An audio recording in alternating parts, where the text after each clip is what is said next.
रेगलन sleeves के blouse को आप कैसे बनाओगे वो हम आज सीखने वाले हैं। ये हमारा फ्रंट पार्ट है, इसमें हमें प्रिंसेस कट का शेप देना है। प्रिंसेस कट ब्लाउज में पैक नेक के अकॉर्डिंग मार्किंग करेंगे। तो हमारा सबसे पहले रहेगा शोल्डर। तो अभी हम प्रॉपर तरीके से ब्लाउज की कटिंग कैसे करते हैं रेगलन स्लीव्स, ठीक है। रेगलन स्लीव्स के ब्लाउज को आप कैसे बनाओगे वो हम आज सीखने वाले हैं। आपके पास जो भी मेजरमेंट है अपना खुद का, उस मेजरमेंट के अकॉर्डिंग आप सबसे पहले हम अपने प्रिंसेस कट ब्लाउज की जैसे मार्किंग करते हैं वैसे ही करेंगे। ये हमारा फ्रंट पार्ट है, इसमें हमें प्रिंसेस कट का शेप देना है। एंड ये हमारा बैक पार्ट है, ये आपका बैक से ओपन है। क्योंकि यहाँ पे पैक नेक है, इसी की वजह से हम यहाँ पर बैक में ओपन रखने वाले हैं। प्रिंसेस कट ब्लाउज में पैक नेक के अकॉर्डिंग मार्किंग करेंगे। तो हमारा सबसे पहले रहेगा शोल्डर, फिर रहेगा शोल्डर डाउन। अभी पैक नेक है तो 1 से 1.5 इंच के बीच में शोल्डर डाउन होगा।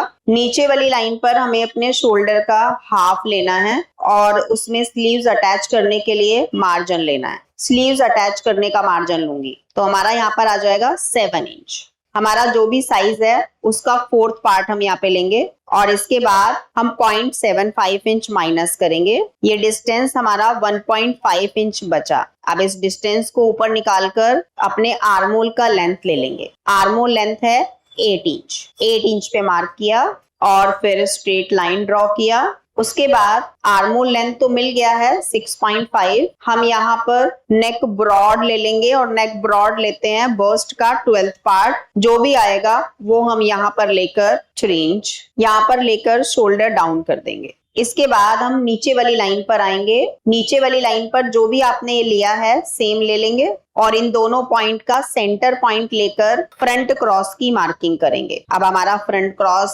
6.5 इंच पे आता है तो एक लाइन और एक्स्ट्रा ले सकते हैं। अब हमारा जो भी साइज है, साइज का 4th पार्ट, आपका जो भी साइज है उसका 4th पार्ट लेकर इसमें 1.5 प्लस कर देंगे। अब हमने शोल्डर डाउन किया तो शोल्डर डाउन में हम जहां पे भी स्टिचिंग लगाएंगे वहां पर निशान लगा देंगे और इसका सेंटर पॉइंट लेकर अपने ब्लाउज का लेंथ और एपेक्स पॉइंट लेंगे। अब हमें अपना एपेक्स पॉइंट लेना है और अपने ब्लाउज का लेंथ लेना है। फिर हमने अपना डार्ट का मार्जिन और स्टिचिंग मार्जिन दोनों ऐड कर लिया। यहाँ पे आ गया 2.75। अब हम जैसे प्रिंसेस की शेप देते हैं वैसे ही शेप दे देंगे। अपने साइज का 10th पार्ट और नीचे वाली साइड में ½ इंच कम करके अब हम इन दोनों पॉइंट को ऐसे मिला देते हैं। उसके बाद फ्रेंच कर्व स्केल लेंगे और एपेक्स पॉइंट से आर्मोल तक एक लाइन ड्रॉ करेंगे फ्रेंच कर्व की हेल्प से। तो हमारा यहाँ पर ये पूरा टोटल कितना आ गया,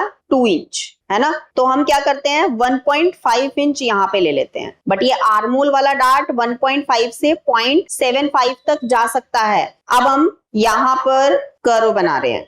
अब हमने 2 इंच का डार्ट यहाँ पे निकाल दिया। अब मुझे इसे कटिंग कर लेना है। अब हम यहाँ पे डार्ट कट करके निकाल लेंगे। डार्ट कट कर लिया, शोल्डर वाली साइड से कट करेंगे, फिर शोल्डर डाउन वाली साइड से कट करेंगे, फिर आर्मोल वाली साइड से कट करेंगे और फिर साइड वाली जो आपकी लाइन है उसे कट करेंगे। स्ट्रेट लाइन ड्रॉ करेंगे।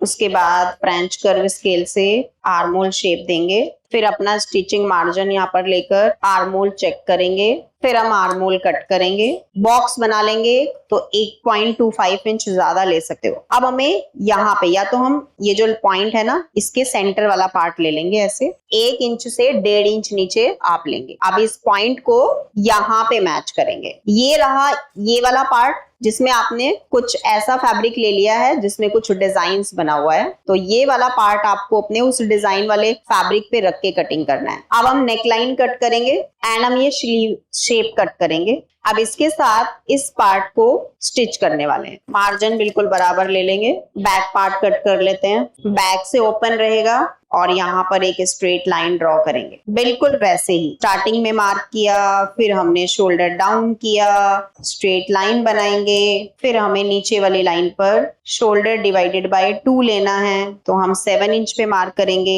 फिर हमारे साइज का 4th पार्ट लेना है, 9.25 हम यहाँ पे ले सकते हैं। अगर हमने 9.25 लिया और 0.75 माइनस किया तो पहले हमारा ये डिस्टेंस कम था, अब थोड़ा सा ज्यादा हो गया। पहले 1.25 था, अब 1.5 हो गया। तो 1.5 इंच निकाला, फिर आर्मोल लिया। अब देखो आर्मोल का लेंथ थोड़ा सा ज्यादा बढ़ गया। अब यहाँ पर जो भी लिया है आपने, नीचे वाली लाइन पर भी आपको सेम लेना है। उसके बाद जो आपने यहाँ लिया है वो सेम लेना है। अब इन दोनों पॉइंट का सेंटर पॉइंट लेंगे और सेंटर पे बैक क्रॉस लेंगे। देखो बैक क्रॉस 7 इंच काफी है। अब हम दोनों पॉइंट को ऐसे मिला देंगे। उसके बाद शोल्डर जॉइंट जहां पर करेंगे वहां से हम अपने ब्लाउज का लेंथ ले रहे हैं। और लेंथ कैसे लेंगे, फ्रंट वाले पार्ट को ध्यान में रखें, स्ट्रेट लाइन। अब हम वेस्ट का 4th पार्ट लेंगे और फिर इसमें 1 इंच प्लस करेंगे। तो हम यहाँ पर 8 इंच पे निशान लगा देते हैं। इधर हमारा 8 पे आ जाएगा तो ये लाइन हमारी ऐसे आ जाएगी। इधर हमारा 1/2 इंचेस अंदर आ जाएगा तो ये प्लेट का आधा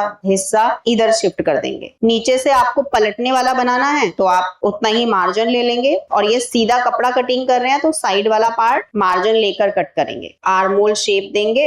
फिर हम अपनी नेकलाइन और स्लीव्स का जो बैक में भी बनाने वाले हैं शेप, वो डालेंगे। तो उसके लिए हम नेक ब्रॉड ले लेंगे, बस्ट का 12, बैक में 2.5 इंच पे रखेंगे। स्ट्रेट लाइन बनाकर एक बॉक्स क्रिएट करेंगे। बॉक्स बनाने के बाद अपना फ्रेंच कर्व स्केल लेंगे और ऐसे शेप, और इस पॉइंट से जितना भी लेंथ आपने फ्रंट का लिया है वही लेंथ का आप यहाँ पे निशान लगाओगे। फिर जो निशान मैंने यहाँ पे लगाया है उस निशान को अपने इस वाले पॉइंट से मिलाएंगे। अब हम कटिंग कर लेंगे। यहाँ पर शोल्डर वाले पार्ट में थोड़ा सा ले सकते हो। अब मैंने ये वाली शेप को ऐसे कटिंग कर दिया है। अब हम यहाँ पर शोल्डर ज्वाइंट कर लेते हैं। स्टिचिंग मार्जिन लेकर प्रेस कर देना है इसको। ये हमारा नेक लाइन है, ये हमारा बैक से एक्स्ट्रा वाला पार्ट है जिसमें हमें हुकाई की पट्टी लगानी है, या कुछ भी लगा रहे हो, जिप लगा रहे हो। आई होप आपको ये ब्लाउज अच्छे से क्लियरली समझ में आ गया है। और अब अपने साइज के अकॉर्डिंग बाजू लगानी है और बाजू लगा के इसके साथ अटैच कर देना। यूजफुल रहा आपका क्लास। आपका सपना भी फैशन डिजाइनर बनने का है। ईशा राजपूत कोचिंग आप सबके लिए लेकर आया है एक बुटीक मास्टरी कोर्स। अगर आप भी इस कोर्स में ज्वाइन करना चाहते हैं तो स्क्रीन पे नंबर दिए गए हैं, इन नंबर्स पे कॉल करके आप इस कोर्स की सारी डिटेल ले सकते हैं।